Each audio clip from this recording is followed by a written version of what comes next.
All right, so today we're going to have a conversation, and I want you to open your mind and turn off your biases. And also remember that these are my opinions when it comes to Throne and Liberty and the path that it's heading on. Now, the game is not dead, nor is it dying. The game is migrating to a newer, probably slower future than what people are used to or want when it comes to an MMO that's supposed to be this size. However, the game is progressing generally how MMOs do, and it's the time period where people just don't have the attention span to sit on them like this, and that's okay. However, can we agree that Throne of Liberty is very poorly handled? Because as they say, hindsight is 2020, and there's a lot of hindsight going on right now where I'm realizing this game would have died in the first month of inception, if not had it been for the milestone setup that they had where they time gated us out of a lot of content, even up till Siege, which was 2 months after the game launched. They had us time gated through all that content, and if Siege was inputted like the very first 2 weeks of the game, people would have probably been done after the first two sieges, maybe the first four sieges, and that would have been probably the end of the server that I'm on currently when it comes to the PlayStation server. Other servers might have died down a lot faster. I mean, honestly, the game is not in a good place as it is now when it comes to content and things that you can do, as well as prolonging itself, to be honest, because people get very bored easily with what there is to do in the game currently. There's just not enough extra activity. It's either PvP at night, go do your dungeons, or run your abyssal coins. That's essentially all it is. And then there's interwoven activities like your contracts and your open world events that happen that you try to just tie into your contracts, because you don't want to do all those things separate and feel like you're wasting time. Everyone's trying to play efficiently and not use all their time in the game and on the time that they have during the day at least to play the game. On top of that, the market system is a poorly handled system. There's no longevity for the market unless something changes. Like, we need tier 2 to happen at some point now for our market to actually reinvigorate itself and people to start selling and buying stuff, because there's not enough new players coming into the game, especially on the PlayStation server that I play on. There's not enough new players coming into the game where our market is actually facilitated, especially with everything being so overpriced on our server, because our markets are not connected to the PC servers. Whereas on the PC servers, they have bots, they have people that are constantly running, they have new players coming in constantly. Like, there's just all those differences between PC and console servers that make the market very bad. And even on PC, the market is actually in a really rough place right now. No one's really looking to buy anything outside of Archboss weapons. And the new players that do come in, they kind of just find out that they can run their dungeons and be carried through most of the dungeons and to get most of their gear through the new upgraded pity system from the quality of life that was input back in, I want to say, November. So like, the game is a lot easier now to get into, which is a good plus, but it doesn't make anything better for the market, because there's no way for the market to circulate anything at all. Like, even the food buffs that are in the market are selling for like 10 lucent a piece for most things, because they're just there for everyone to be able to do. Like, you level up food by spamming out your one or two dishes. There's no mystery in having to find a recipe. There's none of that stuff that makes it to where food is actually valuable, and so everyone can just do it, and the prices are either going to be very low or people are just going to make their own stuff, and there won't be any on the market.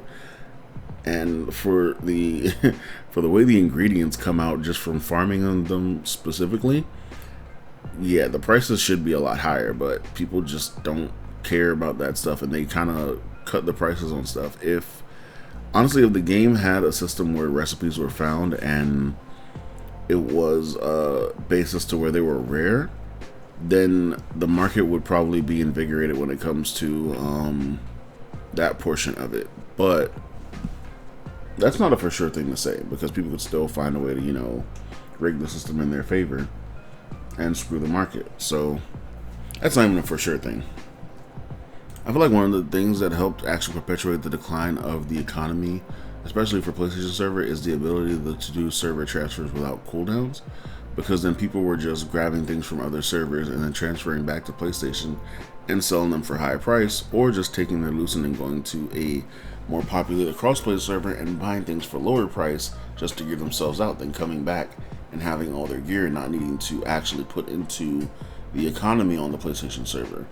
And that kind of cooks like the entire economy as you think about it, because now you have people putting higher priced things on our server with no real loss to themselves, because they're putting in they're in fact buying things for like say 10 to 100 lucent and then pricing it for 1,000 plus lucent in some cases, and that's kind of just screwing over the player base on the PlayStation server, because it's like if you look at the prices on Lucent, you're spending $50 plus for something that shouldn't be worth that much, really, if you think about it. But people think that these pixels are worth thousands of dollars. Like, I think that's kind of ridiculous, but I mean, people put what value they want on things. I won't do it because I'm not that type of person. But I don't judge anyone that does spend how they want to on a game, because that's their enjoyment. Like, if you have the source to do so, then do so.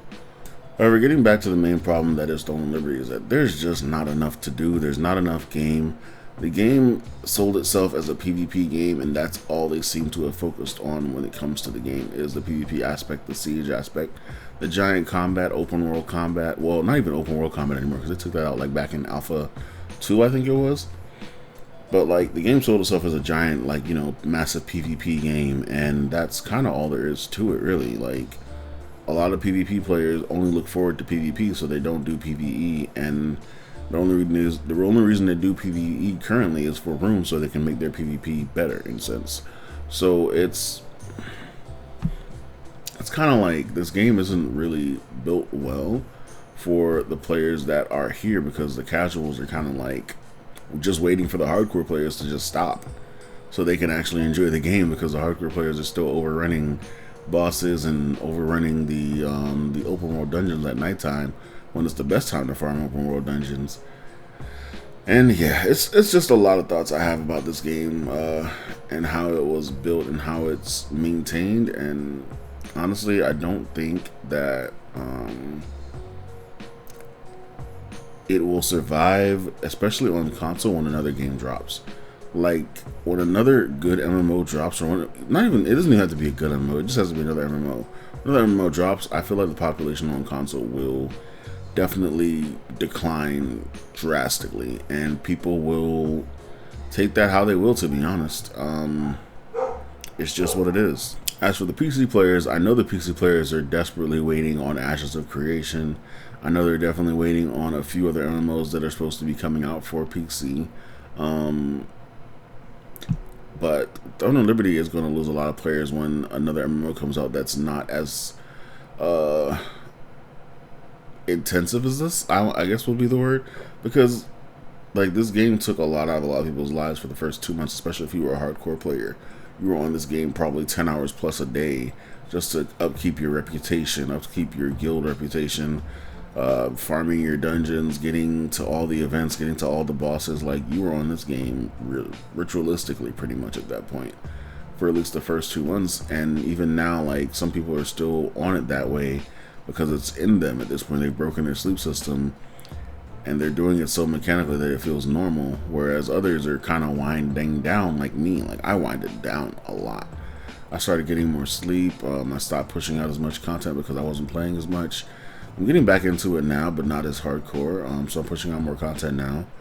But more, it's just going to be more think pieces and stuff when it comes to the future of the game. And I don't know if I'm going to be doing any guides when it comes to this game, because there's not much to do. Like, if I think about it, like, the T2 dungeons that are here now are what we're supposed to have for T2 dungeons at the 55 cap to get the new gear that are T2 gears. So unless they bring out new dungeons in 55 cap to give us the new T2 gear, we're just going to be running these same dungeons: the Carmine Rage, the Island of Terror, the Torture Chamber of Screams, and Void Waste, and Valley of Slaughter all over again for the next, few months, trying to get the new gear. Like, it's a lot to just kind of process that this game isn't as good as it was hyped up to be, because a lot of people did hype up this game. Let's be realistic. This game was hyped up to be the next best MMO. It was supposed to be a MMO killer for other MMOs, and it honestly barely stands up to that. I have a lot of friends that played BDO on PC that came over to this game and went straight back to BDO because they kind of accomplished everything they wanted to accomplish. They won their first siege with their alliance, and they were like, "Yeah, I'm gone." Or friends that just stopped playing it like completely to go play Marvel Rivals or any other game that came out because this game just took too much out of them. This game takes too much out of people if you're trying to be a competitive player or a siege holding player, and that's just the gist of it. Like, the game is a busted game. The time that it takes to put into this game should not be a thing, but it is a thing, and I don't know who they expect to upkeep this for a long period of time, because like I said, once another game comes out that doesn't rely heavily on being an alliance and doesn't rely heavily on being in a guild and all that other stuff, this game is cooked. I'm sorry, I'm just being honest at this point. Once again, this is just my opinion. Anyway, thank you guys for watching. I'll catch you guys in the next video. Those are just thoughts I had about Throne of Liberty's current going and its future, and hopefully you guys will start, a conversation in the comments about how you feel this game is going for yourselves and what you see in the progression of this game, because like I said, for me, this game is cooked when another MMO comes out, and we have a few of them slated to come out this year. So anyway, thank you guys for watching. Catch you guys in the next one. It's been forever. Peace out.